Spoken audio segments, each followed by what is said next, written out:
وہ حل نہیں ہے کسی بھی مسئلے کا۔ میں مانتی ہوں کہ ہمارے تو مذہب میں کیونکہ صدقہ اور خیرات جو ہے وہ ضروری ہے، تو صدقہ اور خیرات دیجیے، وہ ایک بہت اچھا فعل ہے، لیکن اس کے ساتھ ساتھ ایک معاشرے میں لوگوں میں اپنے جو جسے کہتے ہیں کہ سیلف ریلائنس اور اپنے اوپر اپنا بوجھ اٹھانے کی جو ان کی صلاحیت ہے، اس کو اجاگر کرنے کی ضرورت ہے۔ میں یہاں پر لندن یا یو کے کی آپ کو مثال دوں گی کہ یہاں پر ہوتا یہ ہے کہ جو لوگ ضرورت مند ہیں، جو نہیں کام کر پاتے ہیں، جن کسی ڈسیبلٹی کی وجہ سے یا وہ کسی بھی وجہ سے اپنی محنت تو کرنا چاہتے ہیں لیکن راستہ نہیں ہے ان کے پاس کوئی، تو وہ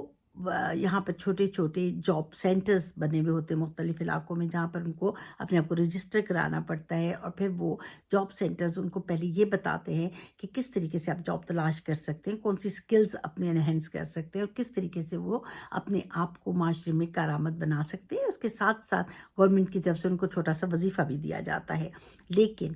جو بیسک مقصد ہوتا ہے جاب سینٹر کا، وہ لوگوں کو جاب تلاش کرنے میں مدد کرنا یا ان کی سکلز کو بڑھانا ہوتا ہے۔ تو اس طرح کا ایک کانسیپٹ جو ہے وہ پاکستان میں بھی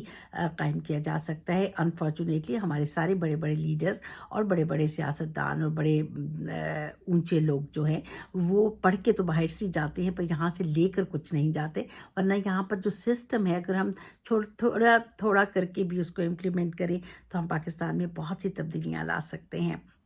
اور یہ کوئی ناممکن بات نہیں ہے اور نہ مشکل بات ہے۔ تو میں آپ سب سے بھی یہی کہوں گی کہ یہ اس پروگرام کے ذریعے ہمیں اپنے آپ کو ایک تھنک ٹینک میں ڈھالنا ہوگا۔ ہمیں یہ سوچنا ہوگا کہ ہم نے یہ جو جیسے چیریٹی کا مسئلہ ہے، اس کو لے کے کس طریقے سے کچھ آرگنائز کرنا ہے، جس سے ہم لوگوں کو صرف وقتی طور پر کھانا خوراک یا ان کی ضرورت پوری نہ کریں، بلکہ ان کو ایک سسٹم دیں، ان کو ہیلپ کریں، اپنی زندگی کو خود اپنے پیروں پر کھڑا کرنے میں ان کی مدد کریں۔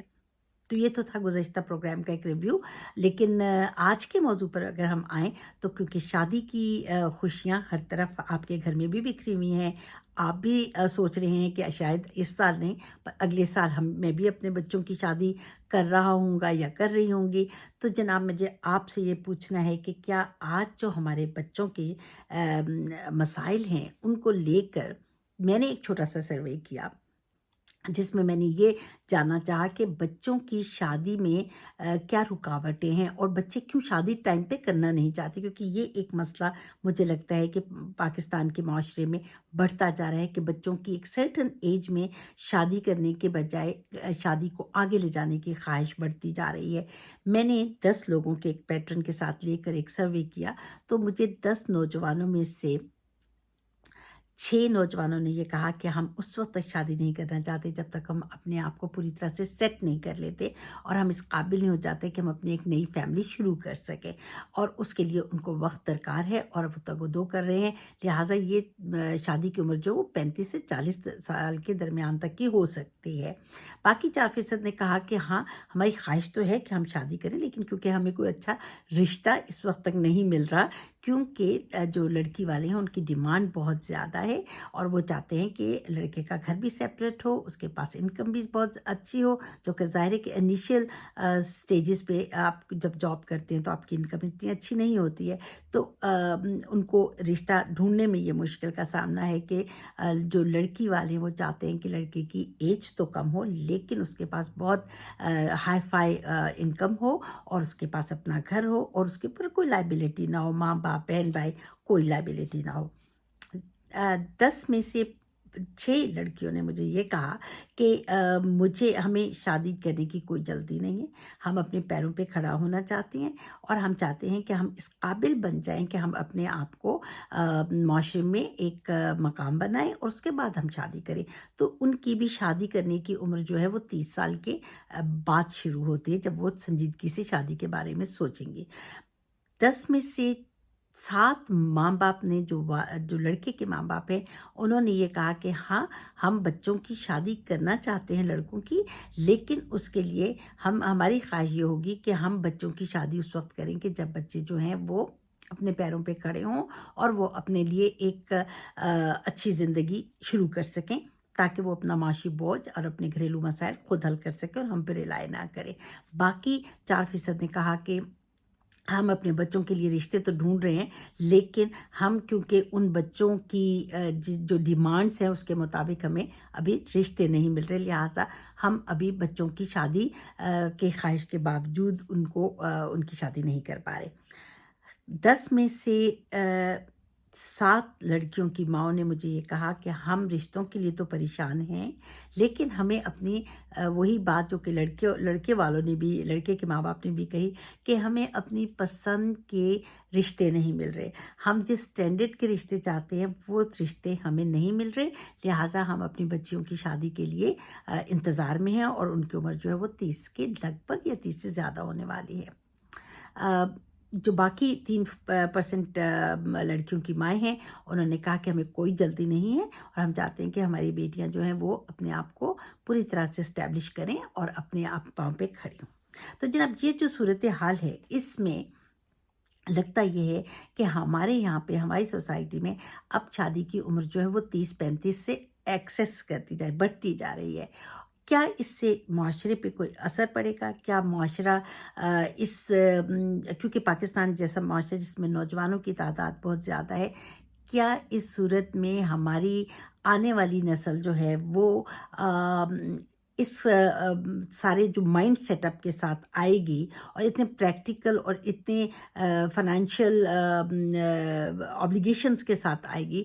وہ کیا آگے چل کر معاشرے میں کوئی پازیٹیو کردار ادا کر سکے گی یا نہیں؟ یہ بہت اہم سوالات ہیں۔ یہ صرف ایک گھر کا مسئلہ نہیں ہے، یہ ہر گھر کا مسئلہ ہے کہ اگر ہم اپنے بچوں کی شادیاں ایک سرٹن ٹائم پہ، ایک سرٹن عمر میں نہیں کرتے، اور ہم اپنے اندر وہ ٹارگٹ جو ہم نے سوچ رکھے ہیں سب ان کو ایچیو کرنے کے لیے اپنے بچوں کی شادی کی عمر گزار دیتے ہیں، تو کیا اس صورت میں ہمارے معاشرے پر افیکٹ پڑتا ہے؟ کیا ڈپریشن میں اضافہ ہو رہا ہے؟ کیا بچوں کی زندگیوں میں ناکامیاں بڑھتی جا رہی ہیں؟ کیونکہ جب آپ اپنی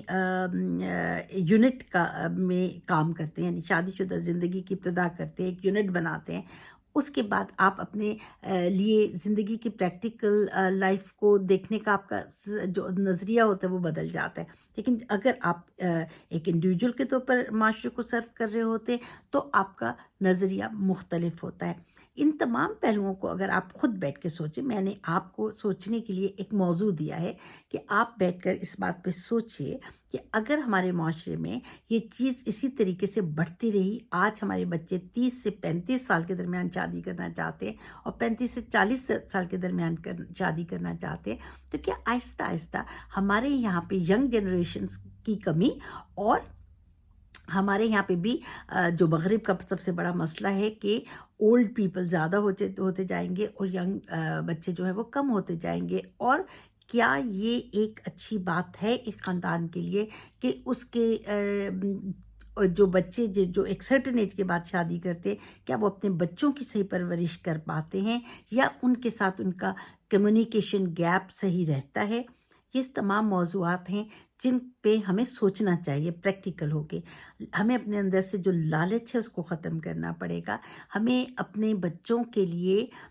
جو ہم نے ایک سیٹ پیٹرن بنا رکھے ہے کہ اس طرح کا رشتہ ملنا چاہیے یا اس طرح کے لوگ ملنے چاہیے، شاید ہمیں اس میں تبدیلی لانی ہوگی، اور ہمیں اپنے بچوں کو یہ بتانا ہوگا کہ زندگی سٹرگل کا نام ہے۔ زندگی صرف ایک جگہ پر آ کے کھڑی نہیں ہو جاتی کہ آپ سب کچھ سیٹ کریں گے، اس کے بعد آپ شادی کریں گے تو سب کچھ سیٹ ہو جائے گا۔ نہیں، زندگی تو پھر بھی تبدیل ہوتی رہے گی، زندگی کے گولز تو پھر بھی تبدیل ہوتے رہیں گے۔ تو اس زندگی میں آگے بڑھنے کے لیے بہتے رہنا ضروری ہے، چلتے رہنا ضروری ہے۔ جس طرح پانی بہتا رہتا ہے تو وہ میٹھا بھی رہتا ہے اور وہ فریش بھی رہتا ہے، لیکن اگر وہ کسی ایک جگہ پہ کھڑا ہو جاتا ہے تو اس میں سڑان پیدا ہو جاتی ہے۔ تو ہمیں اپنے معاشرے کو یہ فلو دینا ہوگا کہ زندگی کو آگے بڑھاتے رہیں۔ آپ اس موضوع پر سوچئے گا، شادی کی تیاریاں کیجئے، اپنے گھر میں اپنے بچوں کے لیے خوشیاں ڈھونڈنے کے لیے خود اپنے آپ کو بھی تھوڑا سا